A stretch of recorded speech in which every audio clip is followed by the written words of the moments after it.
안녕하십니까. 공병호 TV의 공병호입니다. 오늘 공병호 시사대담에서는 박주현 변호사 모셨습니다.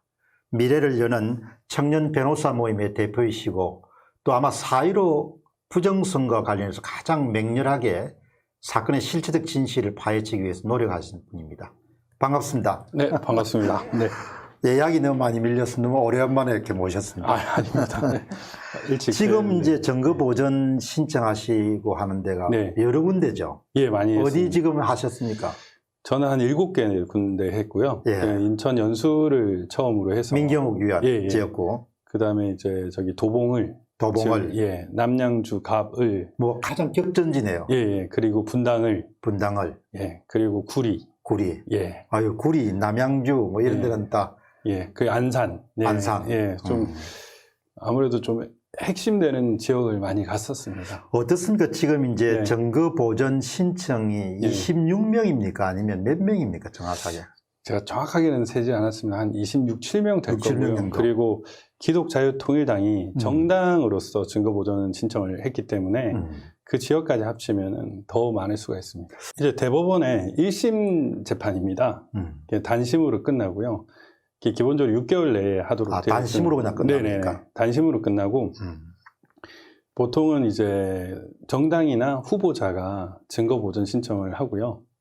유권자가 하는 경우에는 보통 기각이 되고. 네, 되는 경우가 있고 현재까지도 다 그렇게 지금 유권자들이 증거보전 신청은 다 기각이 났고 지금 정당이나 후보자들이 증거보전 신청은 인정이 됐고요.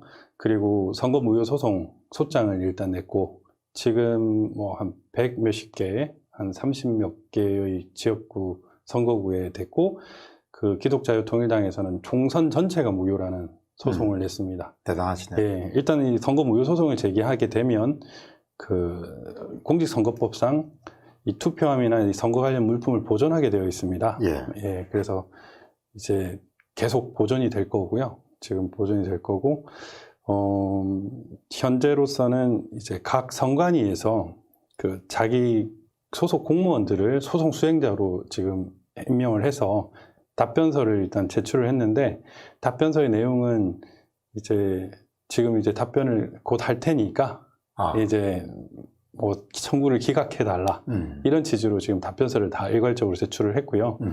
아마 이제 어떤 그 법인이나 이 로펌이 이 소송의 일단 피고 대리를 하게 될지는 모르겠는데 이제 그 선임이 되고 이제 뭐 상세한 답변서가 나오지 않을까 싶습니다. 어떤 로펌이 되는지는 한번 우리가 지켜봐야 되겠죠. 예. 일종의 이제 광급 예. 물량을 수주하는 거지 않습니까? 예. 그런데 이게 뭐 자칫 잘못하면은 역적을 변호하는 것이 될 수 있기 때문에요. 그 마치 뭐 N번방 조주빈 사건을 변호를 선뜻 변호사들이 못하지 않습니까? 만약에 4.15 부정선거를 변호하는 로펌이다라고 하면 국민적 인상이 상당히 안 좋을 수 있죠. 변호사분들도 그런 네. 평판 리스크 같은 부분을 많이 따지죠. 상당히 따지죠. 저 같은 경우에도 이제 정치 사건에 있어서는 얼굴을 드러내는 거를 좀 저하거든요. 그러면 이번 사건 같은 경우는 굉장히 네. 좀 많이 회피할 가능성이 높겠네요. 회피할 확률이 높다고 생각을 합니다. 그게 아니면, 평생을 따라다닐 거 아니에요. 그렇죠. 예. 그럴 확률이 상당히 높습니다. 그리고 증거가 더 많이 축적되면 축적될수록 더 예. 리스크가 커지는 거죠. 예, 그렇습니다. 변호해야 되는 다. 예, 맞습니다. 그러면 이제 사람들은 네. 이제 증거 보전 신청이 들어가고 이렇게 하면은 그러면 이제 관심은 네. 재검표가 네. 언제 정도 되냐. 예. 뭐 이렇게 복잡하게 생각하냐. 한 군데 정도 그냥 네. 연수어리라도 한 군데 까보면 네. 되는 걸 가지고. 예. 그래서 빨리 이거 정리하고 넘어가자 이런 이야기도 많은데 예. 재검표가 네. 전체 그런 그 선거 무효 소송에서는 어떤 위치를 차지합니까? 결국에는 가장 중요한 그 내용이겠죠. 사실은 그걸 확인하는 절차가 결국 선거 무효이냐 아니냐의 가장 근본적인 그 전제가 될 테니까요. 이 재검표가 통상적으로는 사실 저희가 소장을 4월 말 정도에 5월 초에 냈기 때문에 이제 한 6월 말 정도면 이제 재검표가 있지 않겠냐 이런 지금 생각을 하고 있거든요. 예. 예, 6월 말이나 7월 초 만약에 그런데 뭐 저쪽에서는 당당하지 못하면은 어쨌든 미루거나 아니면은 또 어떤 대법원과의 뭐 그런 우리가 모르는 그런 뭐 이른바 사법농단이라는 예. 그런 우려가 있다고 하면 이 재검표를 또 막을 수도 있지 않을까라는 우려도 뭐 내심하고는 있습니다. 그러니까 이제 지금 네. 박 변호사님 말씀에 의하면 제가 예. 모르면 좀 이렇게 네. 고쳐주시죠. 네. 그러면은 이게 대개 한 2달 정도 되면은 네. 일반적으로 보면은 통상 네. 재검표가 이루어지는데 예, 예. 2달 정도 네, 걸리는 네, 거죠. 네, 네. 그런 전 그렇게 사례가 보았습니다. 많죠, 그동안. 예, 그 안에 보통 이루어졌습니다. 그런데 네. 이제 변호사분들도 이렇게 많이 그거 하실 때는 네. 대개 한 2달 안 넘을 것이다 이렇게 보신 거죠. 예, 2-3달 안에는 끝나겠다라고 지금 보고 지금 하고 있고요. 그럼 이제 재판 변론이 아직 진행이 안 돼, 길도 안 잡혔는데, 그간에 이제 준비 서면이나 이런 것들은 지금 일률적으로 다 내고 있습니다. 이제 검증 신청이나 뭐 이런 것들 내고 있고, 전자 서버, 이제 중앙 서버, 전자개표기에 대한 증거 보존을 계속 하고 있는데요. 뭐, 저희가 이제 거기에 대해서 그 항고 기각 난 부분에 대해서 증거 보존 신청을 했는데, 전자개표기는 계속 부인을 했거든요, 서버랑. 그래서 거기에 대해서 또 저희가 항고를 했는데도 그것도 기각이 나서, 이러면 안 되는데라고 생각을 하고 있습니다. 그러면 이제 어쨌든 조금 이따 그 문제는 이제 네. 증거 보존 신청이 기각되는 문제를 네. 물어볼 건데 네. 그러면 이제 6월 말까지 될 재검표가 인천 연수원이 가장 먼저지 않습니까? 뭐가 문제가 될지는 모르겠습니다. 될 왜냐하면 가능성을 좀 높습니까? 아니면은 네. 재검표를 해야 되지 않겠습니까? 지금처럼 수많은 증거들이 나왔는데 재검표를 하지 않는다는 것은 이제 국민 주권을 지금 잃었다고 분개하는 국민들이 어마어마하게 많은데 이를 무시하는 처사잖아요. 일단은 그 정부가 신뢰성을 담보하기 위해서는 사실은 대법원보다는 중앙선관위가 먼저 그냥 우리가 까보자라고 얘기해야 되는 게 훨씬 더 많거든요. 근데 그들이 그렇게 하고 있지 못하니까 대법원에서 그걸 받아줄 수밖에 없어야 됩니다. 그러니까 어떻든 간에 한 6월 네. 말까지는 네. 결판을 내야 된다는 거죠. 네. 만일 6월 말까지 결판이 안 나고 계속해서 이제 네. 재검표를 미루게 되면은 네. 그거는 이제 석연치 않은 이유로 받아줄 수밖에 없다 이렇게 볼 수 있는 거네요. 그렇죠. 뭐 지금 양승태 대법원장이 구속됐었잖아요. 예. 뭐 지금과 같은 그 경우가 또 다른 사법농단이 될 수 있다는 생각이 들고요. 뭐 저는 뭐 양 대법원장님은 사법농단이라고 생각하지는 않지만 예. 뭐 일단 그들이 먼저 제기한 그 프레임에 본인들도 갇힐 수 있다 이렇게 생각을 하고 있습니다. 그런데 네. 그런 부분에 대해서 관여하시는 네. 그 판사님들도 네. 본인이 그런 리스크가 있다는 걸 본인이 아시죠? 뭐 아는 사람도 있고요. 예. 또 주변 법조인들 보면 또 일에 치이거나 또 생활에 치여가지고 그런데 되게 무관심한 친구들이 많습니다. 판사 검사들이 기본적으로 또 시사에 밝은 사람들도 있는데 또 한편은 시사에 상당히 어두운 사람들이 많아서 세상이 어떻게 돌아가는지를 또 감지 못하는 경우도 상당히 많습니다. 지난달입니까? 제가 그날이 아마 일요일이었던 것 같은데 네네. 4.15 부정선거 진상규명을 위한 변호사 모임 네네네.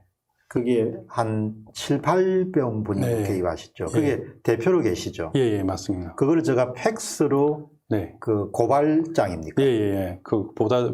보도자료를 보고 내가 그 사안이 너무 중요하다 이렇게 생각해서 네. 바로 이제 네. 방송을 내보냈거든요. 네. 근데 이제 법이라는 것을 아주 잘 아는 사람이 아니지만 그걸 볼 때 네네. 좀 조직적이고 체계적으로 증거 보전 신청을 이렇게 계속해서 네. 그 법률용어로 각하라고 합니까? 기각. 예. 각하시키는 거죠. 기각시키는 겁니까? 예.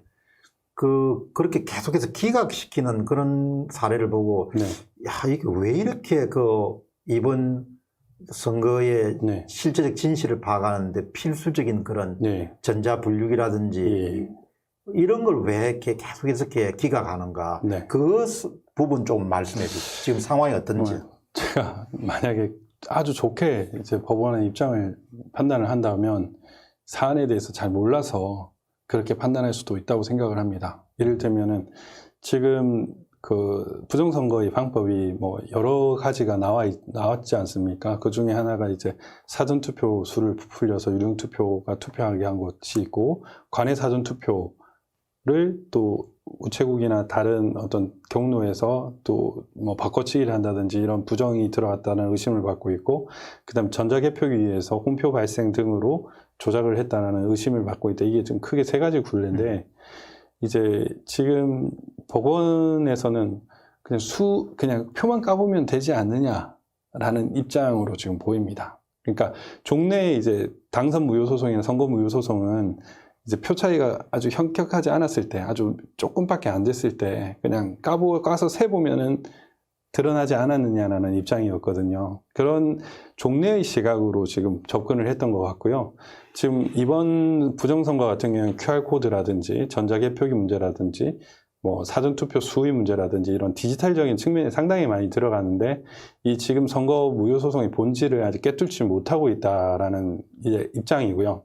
이게 이제 좋게 해석하면 그렇게 볼 수 있습니다. 뭐 어쩌면 법원을 비난하는 식으로 될 수 있는데 그 어떤 사안에 대해서 직접적인 지식과 경험이 짧고 세상이 어떻게 돌아가는지를 모르고 있다라는 게 이제 그들을 뭐 변호할 수 있다면 그들의 변호 논리가 될 수 있는데 부정적으로 또 해석을 하면은 조직적으로 맡고 있는 건 아닌가라는 생각도 듭니다. 왜냐하면 저희가 처음에 인천 연수를 증거 보존 집행을 먼저 했었는데요. 그때는 이제 투표지 일체였습니다. 투표지 일체를 증거 보존 대상이 됐었거든요. 그런데 보존을 하러 갔더니 이 인천 선관위 직원이 사무국장이 이거는 못 준다라고 얘기를 하는 거예요. 판사하고 결정문이 있는데도 불구하고 못 준다라고 얘기를 하는 거예요. 왜냐, 지역구 국회의원은 비례대표와는 상관없다라고 본인들이 해석을 하는 겁니다. 그래가지고 근데 판사도 처음에는 이쪽으로 쏠리려고 하다가 저희들이 항의를 하니까 결정문에 투표지 일체라고 되어 있지 않느냐라고 얘기를 했거든요. 그러니까 판사도 자기가 결정을 낸 거기 때문에 맞다. 그래서 내놔라 이렇게 얘기를 했는데도 막았습니다. 근데 그 이후에 어떤 식으로 결정을 하고 있냐면은 비례대표 투표지는 제외한다. 이런 결정을 했었거든요. 그리고 이제 같은 판사인데 예를 들면은 종전의 증거 보존 집행을 할 때는 뭐 사진 촬영이나 동영 촬영을 허락해 줬던 판사님이 똑같은 판사님에도 불구하고 다른 그 관할에서 하려고 했더니 사진 찍지 말라고 하시는 거예요. 아니, 같은 상황, 같은 판사, 같은 결정인데 다른 행동을 보이는 겁니다. 그래서 저희들로서는 왜 판사님 태도가 달라지십니까? 라고 뭐 공식적으로 항의도 했고요. 판사가 그렇게 다른 판단을 한다는 건 결국에는 뭔가 또 다른 언지를 받았다, 외압이 있었다라고 저희들은 판단할 수밖에 없거든요. 그런 입장에서는 이제 증거보존 집행을 막으려고 하는, 국민이 이 실체를 아는 것을 꺼리는 그 어떤 세력들이 있지 않나 이런 생각을 솔직히 했습니다. 그러니까 이제 4.15 부정선거 진상 규명을 위한 변호사 모임에서 네, 보낸 예. 그 연대에서 보낸 종류의 2장짜리 기자 보도문은 네네. 이제 제가 읽어볼 때는 조직적으로 법원 차원에서 개입하고 있다라고 저는 그렇게 해석이 됐거든요. 예. 그래서 상당히 좀 이렇게 화가 났어요. 예, 맞습니다. 아니, 저희도 화가 그걸 보자마자 야, 어떻게 이렇게 할 수 있냐. 너희들이 어떻게 이렇게 행동할 수 있냐. 예, 맞습니다. 다음에 이걸 책임을 당신들이 어떻게 지려고 이렇게 하냐. 그리고 그렇게 당당하면은 그걸 다 그렇게 의혹이 대상이 될 수 있으면 다 인정해야지. 그걸 뭘 그렇게 숨길 게 많다고 하나도 그렇게 증거보존 신청에 대한 디지털 기기들을 다 거부하냐. 이런 생각이 들었단 말이죠. 예, 맞습니다. 아마 그 문건을 보는 사람들은 대부분 다 그렇게 하고 방송을 내보니까 밑에 댓글이 수백 개 달렸는데 거기에서 또 대부분 사람들이 그렇게 느끼더라고요. 사실 너무 단순하거든요. 선거는 공정해야 되는 거 아닙니까? 그럼요. 표는 투표자와 개표가 일치해야 되는 거고요. 그거는 뭐 심판이든 그 투표를 한 사람이든 모든 게 다 인정하는 것일 겁니다. 그러면은 그냥 다 공개하면 되는 겁니다. 사실은 증거보존 집행에서 세세하게 이렇게 저희가 항목별로 막 한 몇십 가지를 적었는데 그 몇십 가지가 중요한 게 아니라 그냥 사실은 선관위 있어도 다 가져가십시오 이렇게 얘기해야 되는 게 맞고 대법원에서도 그거 다 가져와라 라고 하는 게 맞습니다. 예. 왜냐하면은 뭔가 불법이 개입되어 있을 리가 없다고 생각하는 게 맞거든요. 실제로 이제 20대 때 인천 부평에서 정유섭 의원 지역구에서 26표 차가 났었거든요. 그 당시에는 수개표를 다시 했는데 그때 이제 선관위는 까봐도 똑같다. 당당했다고 합니다. 그리고 실제로 똑같았고요.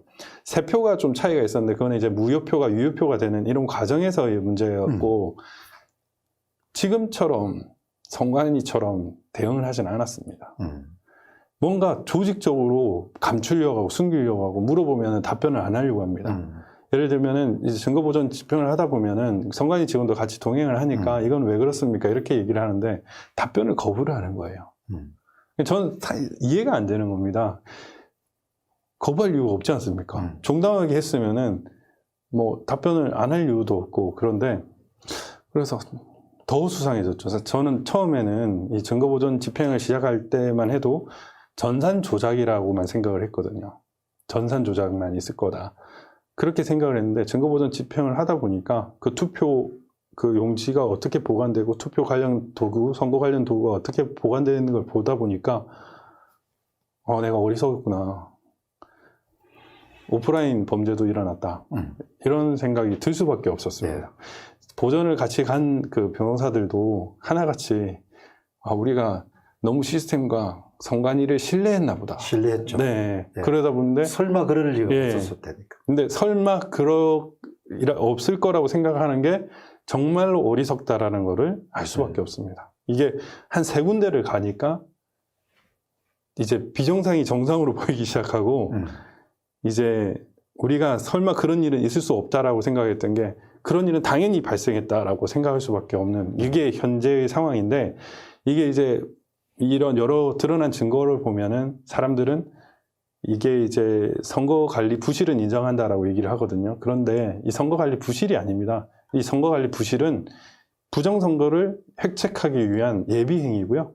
이걸 덮기 위한 증거인멸 행위의 복합적인 행위입니다. 그러니까 정말 중요한 거는 선거관리 부실은 부정선거의 어떤 흔적이고 감추기 위한 또 증거이고 이렇게 보는 것이 맞습니다. 네, 그렇게 봐야겠네요. 네, 맞습니다.